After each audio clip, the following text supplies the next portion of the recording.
buku supply and demand di grup, di mana buku itu sebenarnya lengkap, sudah lengkap yang untuk diketahui. Nah, cuma memang buku itu nggak jelasin lebih lanjut tentang logik di belakangnya, tips and apa intrik-intrik di belakangnya, istilahnya kenapa harga bisa mantul di demand, kenapa harga bisa berbalik lagi di supply apa segala macam, itu nggak dijelasin secara lengkap karena bukunya aja tuh saya banyak ambil contohnya di perdagangan atau trading forex. Padahal sebenarnya yang namanya supply and demand itu berlaku di semua market, mau di gold, crypto, saham, komoditi, whatever it is, oke. Okay? Yang belum baca, yang belum tahu, di grup, file grup ada ini masalah supply and demand.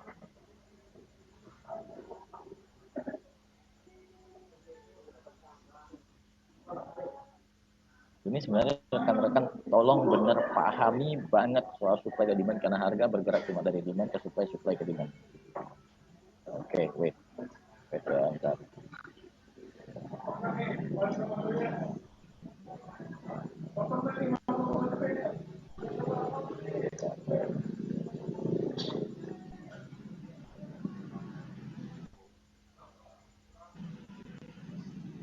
Nah,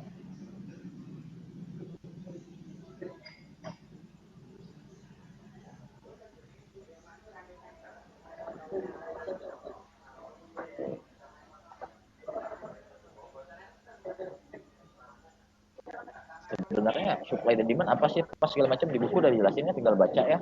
Bapak-bapak ibu, seperti saya bilang kemarin, mau jualan cabai, jualan baju, jualan apa, itu semuanya balik-balik masalah harga atau supply dan demand. Nah, kalau di chart supply dan demand zone itu seperti ini, kurang lebih gambarannya seperti ini. Nah, ketika harga balik, kena demand zone, berbalik naik, kena supply zone, turun. Sempat tembus supply zone, tapi balik turun lagi, balik ke demand, naik lagi, segala macam seperti itu. Pertanyaannya, pasti kan bapak-bapak, ibu-ibu bingung gitu kan. Pasti nanya gitu, Pak, kenapa sih bisa ada demand zone dan ada supply zone? Logiknya di mana sih? Gitu. Nah, jadi sebenarnya kayak gini bapak-bapak, ibu-ibu. Karena saya sempat bilang bahwa supply dan demand itu beda sama support dan resistance. Supply dan demand beda sama support dan resistance. Saya kasih contoh nyata aja langsung.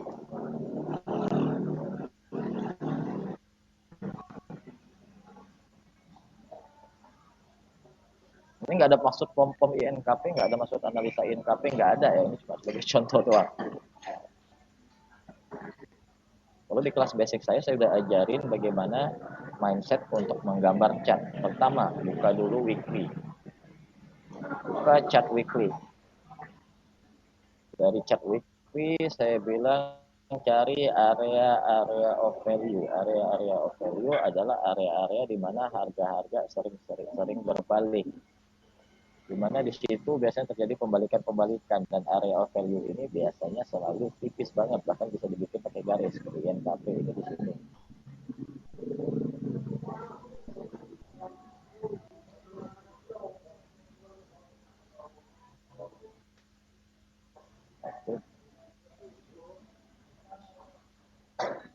Area sini. Ini nggak presisi benar ya, saya cuma kasih gambaran aja.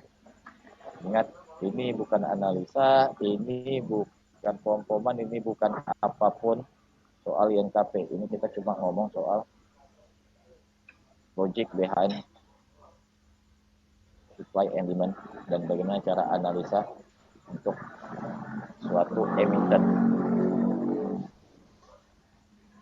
Kenapa saya pakai INKP ya? Karena saya senang aja sih. Benda ini kelihatan banget soalnya area-area of value-nya.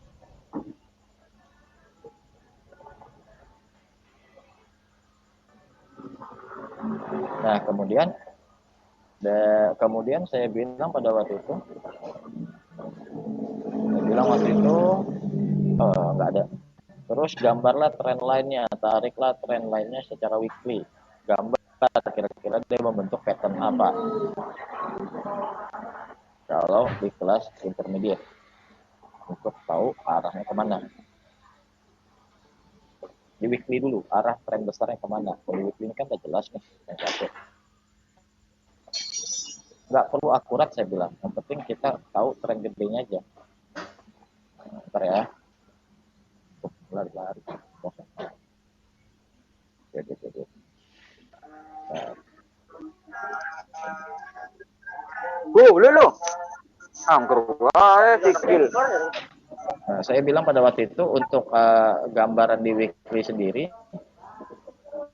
saya kasih contoh dari Ranier Theo, saya bilang istilahnya kayak yang penting itu bukannya kita harus pas dari ujung ke ujung, body ke body, enggak. Istilahnya kayak kita cuma pengen lihat untuk trennya aja gimana sih gerakannya ini gitu. Semakin banyak yang tersentuh, semakin bagus pada waktu itu di kelas intermediate. Nah, cuma kalau di kelas intermediate ya saya memang kita akan agak sedikit benar-benar akurat, benar-benar presisi kayak gitu. Untuk menggambar suatu chart. Pertama kita udah dapat area value-nya, terus kita udah dapat trennya. Si NKP ini jelas kan downtrend bergerak di dalam dua garis nih, dua dalam channel merah ini downtrend, kayak gitu di weekly chart-nya. Nah terus istilahnya kita buka daily chart-nya, dan daily chart-nya kita investigasi di mana price demand areanya, di mana area-area konsolidasinya. Nah, price demand area atau area-area di mana dia ada konsolidasi apa segala macam sebelum dia bergerak jauh.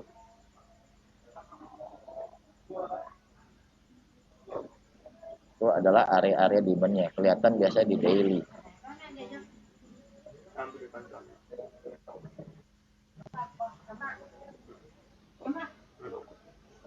Itu kelihatan di sini area ini sama.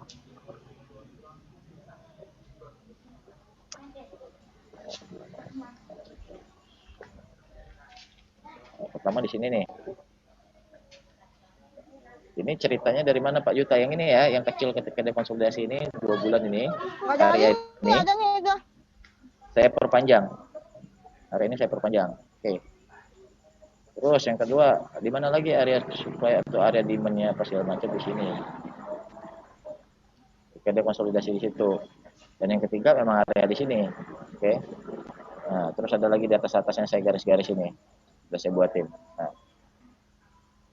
kemudian dari daily-nya kita bikin support dan resistance daily. Misalnya kayak support dan resistance daily kan di sini nih support. Saya kasih garis warna hijau misalnya. Nah, atau bisa juga dibilang kayak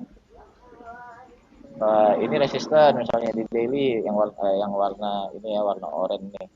Saya ganti warna oranye ya bentar.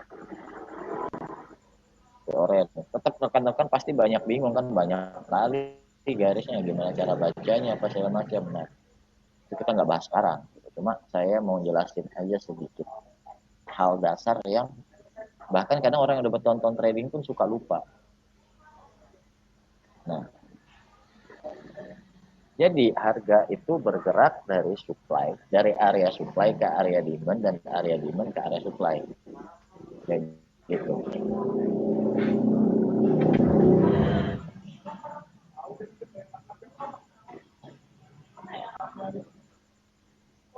Sorry, ini pasti salah saya gambarnya. Bentar, ada salah pasti. Nah, akan dengarkan miring.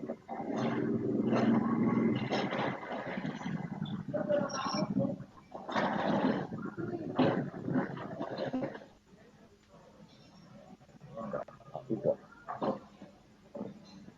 Lari dia, sorry. Oke. Harusnya udah bener. Nah, belum ternyata miring. Harusnya kena. Nah,